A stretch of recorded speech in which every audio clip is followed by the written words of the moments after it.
Vamos ver como é que nosso use case é implementado. A gente tem o teste, vamos para o use case. Como é que ficou o resultado final do meu use case?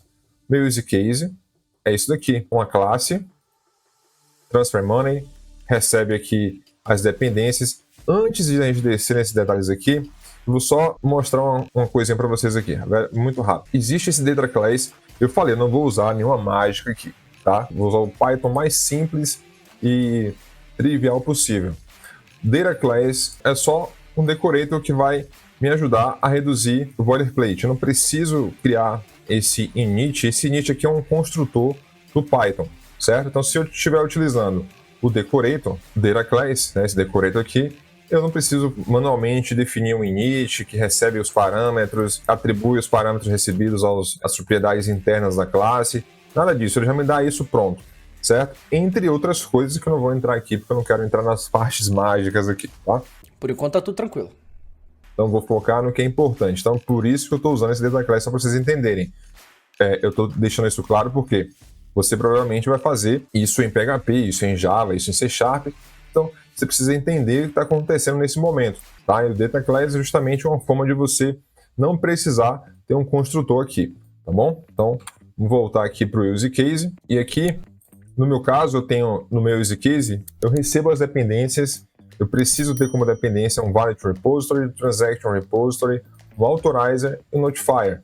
Lembra que a gente definiu isso aqui, ó, no nosso mini diagrama aqui de classes. A gente tem um transfer money que tem dentro dele algumas dependências, essas 4 dependências aqui, e tem o método execute.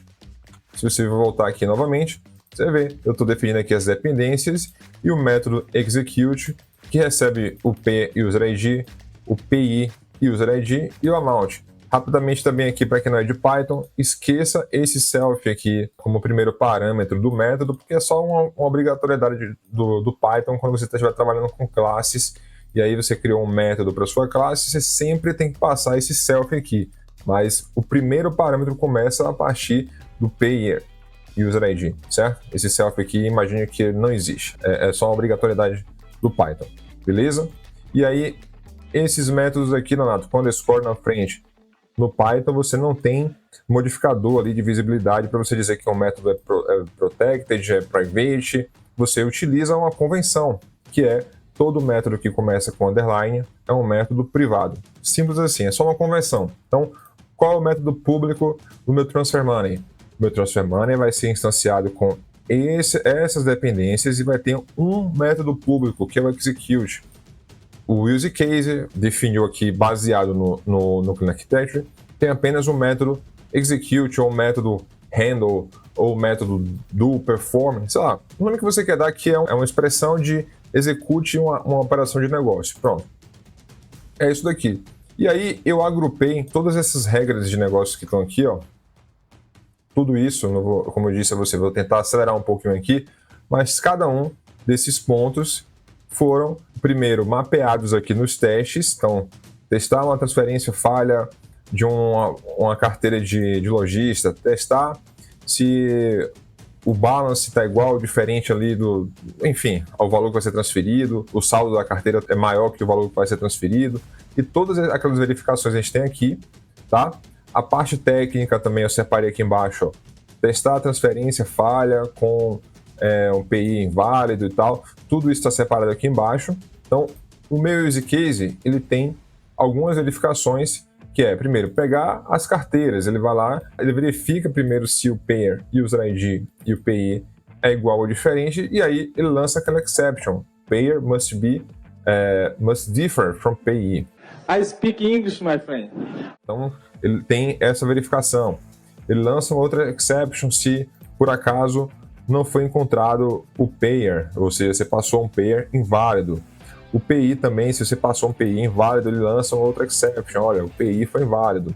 Depois, ele instancia aqui embaixo as carteiras, tá? E atrela isso nas propriedades aqui do próprio use case. Eu defini algumas propriedades, alguns atributos aqui só para ir salvando as carteiras que foram resgatadas do banco.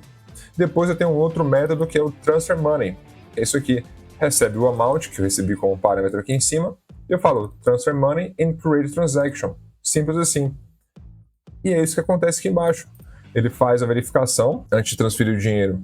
Se o valor a ser transferido, se o autorizador permite ou não, authorize.is payment allowed.